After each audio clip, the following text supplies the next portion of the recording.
നമ്മൾ മുട്ടയൊക്കെ പൊരിക്കുമ്പോൾ ഈ സ്റ്റീലിൻ്റെയും അലൂമിനിയത്തിൻ്റെയൊക്കെ പാത്രത്തിലാണ് പൊരിക്കണതെങ്കിൽ ഈ പാത്രത്തിൻ്റെ ഉള്ളിൽ ഇങ്ങനെ നല്ല രീതിയിൽ ഇങ്ങനെ കത്തിപ്പിടിച്ച് ഇങ്ങനെ പിടിച്ചിരിക്കത്തില്ലേ. നമ്മൾ സാധാരണ മുട്ടയൊക്കെ പൊരിക്കുമ്പോൾ നോൺ സ്റ്റിക്കിൻ്റെ പാത്രത്തിലാണെങ്കിലാണ് നമ്മൾ നല്ല ഷേലിൽ കിട്ടത്തുള്ളൂ, അല്ലെ, അടി പിടിക്കാണ്ട് കിട്ടത്തുള്ളൂ. അപ്പം ഇനി മുതൽ നിങ്ങൾ അലൂമിനിയത്തിൻ്റെയിലും സ്റ്റീലിൻ്റെ ചീഞ്ചട്ടിയിലൊക്കെ നമുക്ക് ധൈര്യമായിട്ട് മുട്ട പൊരിക്കാം കേട്ടോ, ഒട്ടും തന്നെ കത്തി പിടിക്കത്തില്ല. അപ്പം അതിങ്ങനെ ചെയ്താൽ മതി. നമ്മൾ ആദ്യമേ തന്നെ ഒരു കുറച്ച് വെളിച്ചെണ്ണ എടുത്ത് ഒഴിച്ചിട്ട് അതിലേക്കുണ്ടല്ലോ അരിപ്പൊടിയില്ലേ, വറുത്ത അരിപ്പൊടി, അതൊരു സ്പൂൺ ഇട്ട് കൊടുത്ത് ഒരു കുറച്ച് ഇട്ട് കൊടുത്താൽ, അത് അര സ്പൂണോട് ഇട്ട് കൊടുത്താൽ മതി. എന്നിട്ട് അതിലേക്ക് നമ്മൾ മുട്ട നമ്മൾ പൊരിക്കാൻ എങ്ങനെയാണ് നിങ്ങൾ മുട്ട പൊരിക്കുന്നതെന്ന് വെച്ചിട്ടുണ്ടെങ്കിൽ അതിനെ ഇതുപോലെ ഒന്ന് തയ്യാറാക്കിയിട്ട് നമ്മൾ സാധാ പൊരിക്കുന്ന രീതിയിൽ തന്നെ ഇങ്ങനെ ഒഴിക്കുക.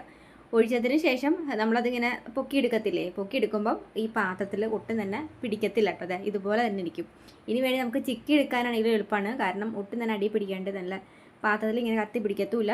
ഇങ്ങനെ എടുത്തിട്ടുണ്ടെങ്കിൽ പോരുകയും ചെയ്യും. അപ്പോൾ ഇനിയിപ്പോൾ നിങ്ങളുടെ മുട്ട സ്റ്റീലിൻ്റെയിലും അലുമിനിയത്തിൻ്റെ ഒക്കെ പാത്രത്തിൽ മുട്ട പൊരിക്കുമ്പം ഇതുപോലെ ഒന്ന് പൊരിച്ച് നോക്കുക, ഒട്ടും തന്നെ കത്തി പിടിക്കാണ്ട് കിട്ടും കേട്ടോ.